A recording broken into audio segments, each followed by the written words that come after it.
ರಾಷ್ಟ್ರೀಯ ವಿಜೃಂಭಣೆಯಿಂದ ತೋರಿಸಿ ಅದಕ್ಕೆ ಮಾಡಿರುವಂತಹ ಸಾಹಸ ವಿಫಲತೆಗಳನ್ನ ಎಳೆಯಾಗಿ ಬಿಡಿಸಿರ್ತಕ್ಕಂಥದ್ದು ನಾವೆಲ್ಲ ನೋಡಿರ್ತಕ್ಕಂಥ ವಿಚಾರ. ಅಂತ ಒಂದು ವೀರವನತೆ ಒನಬಕ್ಕೆ ಹೋಗುವ ಜಯಂತಿಯನ್ನು ಏನು ಮಾಡಿರ್ತಕ್ಕಂಥ ದಾರ್ಶನಿಕ ಸೇವೆ ಇದೆಯಲ್ಲ, ತನ್ನ ಗಂಡ ನಮ್ಮ ರಘು ಅವರು ಹೇಳಿದ್ರು, ತನ್ನ ಗಂಡ ಊಟ ಮಾಡಲಿಕ್ಕೆ ಕುಂತಿರ್ತಾನೆ. ಆ ಸಂದರ್ಭದಲ್ಲಿ 5 ರಾಜ್ಯ ಸೈನಿಕರು ಒಂದು ಕೋಟೆಯ ಒಂದು ಎಲ್ಲಿ ಒಂದು ಪ್ರವೇಶ ದ್ವಾರದಲ್ಲಿ ಕಿಂಡಿಯಲ್ಲಿ ನುಸುಳಿಕೊಂಡು ಈ ಕೋಟೆಯನ್ನು ವಶಪಡಿಸತಕ್ಕಂಥ ಒಂದು ಪ್ರಕ್ರಿಯೆಯಲ್ಲಿ ಸೈನಿಕರು ಬರ್ತಾರೆ. ಅವಾಗ ಅದನ್ನು ಗಮನಿಸಿದಂತ ಆ ಮಹಿಳೆ ಮನೆಯಲ್ಲಿ ಹೋಗಿ ಗಂಡನಿಗೆ ಹೇಳಿ ಕೋಟೆ ರಕ್ಷಣೆ ಮಾಡ್ತಕ್ಕಂಥ ಏನು ಕಾವಲು ಕಾಯ್ತಿದ್ರು ಆ ಜಾಗದಲ್ಲಿ ಅಲ್ಲಿ ಹೋಗಿ ಅದನ್ನ ಸೇವೆ ಮಾಡಲಿಕ್ಕೆ ಹೇಳ್ಬೇಕು ಅಂತ ಹೋಗ್ತಾರೆ.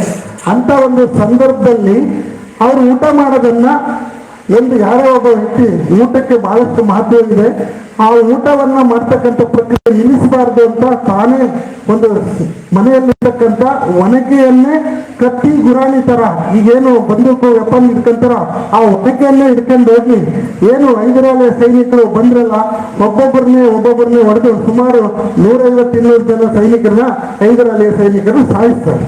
ಆ ಸಾಯಿಸಿದಾಗ ಅಲ್ಲಿ ಒಬ್ಬ ಹಿಂದಿನಿಂದ ನೋಡಿ ಬಂದು ಆ ಕೋಟೆಯನ್ನ ಆ ಹಿಂದುಗಡೆಯಿಂದ ಬಂದು ನುಸುಳಿ ಆಕೆಯನ್ನ ಒಂದು ಹತ್ಯೆಯನ್ನ ಅದೇ ಒಂದು ಆಯುಧವನ್ನ ಬಳಸಿ ಆಕೆಯನ್ನ ಹತ್ಯೆಯನ್ನ ಮಾಡ್ತಕ್ಕಂಥದ್ದು ಇತಿಹಾಸ ಪ್ರಸಿದ್ಧ ಪುಟಗಳಲ್ಲಿ ಸೇರಿದೆ. ಆದ್ರೆ ಇದರಲ್ಲಿ ಏನ್ ತಿಳ್ಕೋಬೇಕು ಅಂತಂದ್ರೆ, ಒಬ್ಬ ಮಹಿಳೆ ಕೋಟೆಯನ್ನ ರಕ್ಷಣೆ ಮಾಡ್ತಕ್ಕಂಥ ಒಂದು ಶಕ್ತಿ ನಮ್ಮ ಚಿತ್ರದುರ್ಗದ ಮಹಿಳೆಗೆ ಇದ್ದು ಅಂತಕ್ಕಂಥ ವಿಚಾರವನ್ನು ನಾವೆಲ್ಲರೂ ತಿಳ್ಕೊಳ್ತಕ್ಕಂಥದ್ದು ಬೇಕು.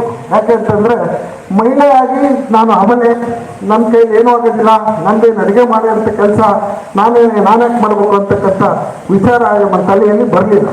ಆಕೆ ಒಂದು ಕೋಟೆ ರಕ್ಷಣೆ ಮಾಡೋಕೆ ಎಂಥ ಮಹತ್ವದ ಪಾತ್ರವನ್ನು ವಹಿಸಿದ್ಲು ಅಂತ ರೀತಿಯಲ್ಲಿ ನಮ್ಮ ಕನ್ನಡ ನಾಡಿನ ಅನೇಕ ಕಿತ್ತೂರು ರಾಣಿ ಚೆನ್ನಮ್ಮ ಇರ್ಬೋದು, ಮತ್ತೆ ಮಹಾರಾಷ್ಟ್ರದ ಜೀಜಾರಿ ಸಿಂಗ್, ಜೀಜಾಬಾಯಿ, ಇನ್ನು ಅನೇಕ ಮಹಿಳೆಯರು ಅಂತ ಹೋರಾಟಗಳನ್ನು ಮಾಡಿ ಇತಿಹಾಸದ ಪುಟಗಳಲ್ಲಿ ಸೇರಿದ್ದಾರೆ. ಇದರೆಲ್ಲದರ ಜೊತೆಗೆ ನಿಮಗೆ ನಿಮ್ಮ ಸಮಾಜಕ್ಕೆ ನೀಡಿರ್ತಕ್ಕಂಥ ಅತ್ಯದ್ಭುತವಾದ ಕೊಡುಗೆಯ ಬಗ್ಗೆ ನಾನು ಹೇಳಲಿಕ್ಕೆ ಇಷ್ಟಪಡ್ತೇನೆ. ಯಾಕೆ ಅಂತಂದ್ರೆ ನಮ್ಮ ಘನ ಸರ್ಕಾರ ಈ ಬಾರಿಯ ಮೊನ್ನೆ ಈಗ 2 ತಿಂಗಳು ಅಥವಾ 3 ತಿಂಗಳಲ್ಲಿ ಏನು ಪರಿಶಿಷ್ಟ ಜಾತಿಯಲ್ಲಿ ಇರ್ತಕ್ಕಂಥ ನಿಮ್ಮ ಚಲವಾದಿ ಸಮಾಜಕ್ಕೆ ಒಂದು ಅತ್ಯದ್ಭುತವಾದ ಹಿಂದೆಂದು ಯಾವುದೇ ಸರ್ಕಾರ ಕೊಟ್ಟಿರುವಂತ ಒಂದು ಸ್ಮರಣಿಕೆಯಲ್ಲಿ ಇತಿಹಾಸ ಪುಟಗಳಲ್ಲಿ ಸೇರ್ತಕ್ಕಂಥ ಒಂದು 6% ಮೀಸಲಾತಿಯನ್ನ ಬಹಳಷ್ಟು ಜನರ ವಿರೋಧದ ನಡುವೆ ನಿಮ್ಮ ಸಮಾಜಕ್ಕೆ ಕೊಟ್ಟಿರ್ತಕ್ಕಂಥದ್ದು ನಮ್ಮ ಸರ್ಕಾರ ಅಂತಕ್ಕಂಥ ವಿಚಾರ ಆಗಿರ್ಬೋದು. ಆಮೇಲೆ ನಮ್ಮ ಸರ್ಕಾರ ಕೊಟ್ಟಿರ್ತಕ್ಕಂಥ ತಮ್ಮ ಸಮಾಜಕ್ಕೆ ಇರ್ತಕ್ಕಂಥ ಅವಿಸ್ಮರಣೀಯ ಅನೇಕ ಸವಲತ್ತುಗಳು ಏನಿದಾವ ಅವೆಲ್ಲವೂ ನಮ್ಮ ಪರಿಶಿಷ್ಟ ಜಾತಿಯ ಚಲವಾದಿ ಸಮಾಜಕ್ಕೆ ಕೊಟ್ಟಿರ್ತಕ್ಕಂಥ ಪ್ರಕ್ರಿಯೆ.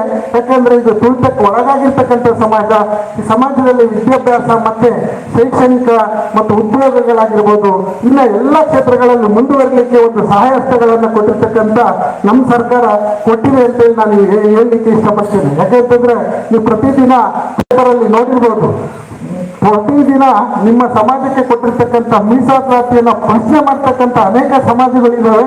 ಅವ್ರಿಗೂ ಸಹ ನ್ಯಾಯವನ್ನು ಒದಗಿಸಿಕೊಡ್ತಕ್ಕಂಥ ಪ್ರಕ್ರಿಯೆ ನಮ್ಮ ಸರ್ಕಾರ ಮಾಡಿದೆ. ಆದರೆ ನಿಮ್ಮ ಸಮಾಜಕ್ಕೆ ಕೊಟ್ಟಿರ್ತಕ್ಕಂಥ ಒಂದು ಇದೇನು ಸೇವೆ ಇದೆಯಲ್ಲ ಅದನ್ನು ಯಾರು ಮರಿಬಾರ್ದು. ಈ ನಮ್ಮ ಸರ್ಕಾರದ ಬಗ್ಗೆ ಏನು ನಿಮ್ಮ ಸಮಾಜ ಬಹಳಷ್ಟು ಇರಬೇಕು. ಯಾಕೆಂದ್ರೆ ನಮ್ಮ ಸರ್ಕಾರದಲ್ಲಿ ಕೊಟ್ಟಂತ ಒಂದು ಉನ್ನತ ಸಚಿವ ಸ್ಥಾನಗಳನ್ನ ಬೇರೆ ಯಾವ ಸರ್ಕಾರದವರು ಕೊಟ್ಟಿಲ್ಲ ಅಂತಕ್ಕಂಥ ವಿಚಾರವನ್ನು ತಮ್ಮ ಗಮನಕ್ಕೆ ತರುತ್ತಾ ಈ ಜಯಂತಿಯಲ್ಲಿ ನನಗೆ ಮಾತನಾಡಲಿಕ್ಕೆ ಅವಕಾಶ ಮಾಡಿಕೊಟ್ಟಂತ ಜಿಲ್ಲಾ ಆಡಳಿತ ಮತ್ತು ಸ್ವಾಮೀಜಿಗಳಲ್ಲಿ ಮತ್ತು ನಿಮ್ಮೆಲ್ಲರನ್ನು ವಂದಿಸಿ ನನ್ನ 2 ಮಾತುಗಳನ್ನು ಮುಗಿಸುತ್ತೇನೆ. ಮೌಲಿಕವಾದ ಮಾತನಾಡುವಂತ ಶ್ರೀಯುತ ಶಿವಣ್ಣ ಸರ್ ಅವರಿಗೆ ತಮ್ಮೆಲ್ಲರ ಪರವಾಗಿ ಕೃತಜ್ಞತೆ ಧನ್ಯವಾದಗಳು ತಿಳಿಸುತ್ತಾ, ಇದೀಗ ಜಿಲ್ಲಾಡಳಿತದ ಪರವಾಗಿ ಚಿತ್ರದುರ್ಗ ಜಿಲ್ಲೆಯಲ್ಲಿ ಜನಪರವಾಗಿ ಜೀವಪರವಾಗಿ ನಿರಂತರವಾಗಿ ತಮ್ಮದೇ ಆದ ಒಳನೋಟಗಳ ಮೂಲಕವಾಗಿ ಕಾರ್ಯನಿರ್ವಹಿಸುವಂತಹ ದಕ್ಷ ಅಧಿಕಾರಿಗಳಂತ ಶ್ರೀಯುತ ಅಪರ ಜಿಲ್ಲಾಧಿಕಾರಿ ಅಂತ ಇದೀಗ ತಮ್ಮೆಲ್ಲರೂ ಕೂಡ ಉದ್ದೇಶಿಸಿ ಭಾರ್ಗವ ದ್ರಾವಿಡ ಮೇಡಮವರು ಮಹಿಳಾ ಪರವಾದಂತಹ ಒಳನೋಟಗಳನ್ನು ಉಳ್ಳಂತವರು, ಸಮಾಜದ ಯುವ ಮುಖಂಡರಾದಂಥವರು ಅವರ ಮೌಲಿಕವಾದ ಮಾತುಗಳು ಇದೀಗ.